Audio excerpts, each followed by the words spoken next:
పత్రిజీ మీ కుటుంబ సభ్యులాగానే మీరు భావించారు. గ్యారంటీగా. అంటే చాలా మంది పత్రి సార్ ఇంటికి వస్తే టెన్షన్ పడతారు, భయపడతారు. అమ్మమ్మ వచ్చారా బాబు ఏమంటాడో ఏంటో అంటారు. మీకు అలా ఉండేదా? అదేం లేదు. కాకపోతే పత్రిజీ ఎన్నో సందర్భాల్లో చెప్పే మాట ఏమిటంటే, నా దగ్గర ఏ సిద్ధులు లేవు, బట్ మినిమం కామన్ సెన్స్ కావాలని చెప్పి అంటారు.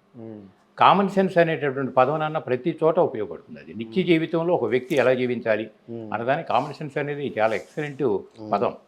పత్రిజీ కూడా బస్సు పదే వాడిన పదం ఆ కామన్ సెన్స్ అనేమో అనుకుంటాను నేను.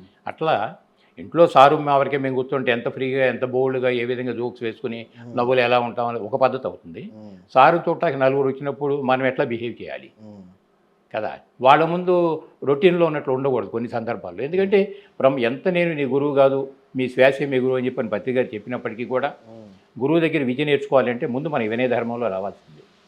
ఆ భక్తి విశ్వాసాలు ఉన్నప్పుడు వినయం వస్తుంది. వినయం ఎక్కడ ఉంటే విద్య అప్పుడు అబ్బుతుంది. అక్కడ వినయమే లేదనుకోండి విద్య అబ్బదు. ఫ్యామిలీ మెంబర్స్లో ఉన్నాం కాబట్టి క్లోజ్గా ఉంటాం, అది వేరే విషయం. బట్ సారు చోటాకి నలుగురు వచ్చినప్పుడు మన బిహేవియర్లో మార్పు తెచ్చుకోవాలి. It A minimum common sense అది. ఓకే, అట్లా అది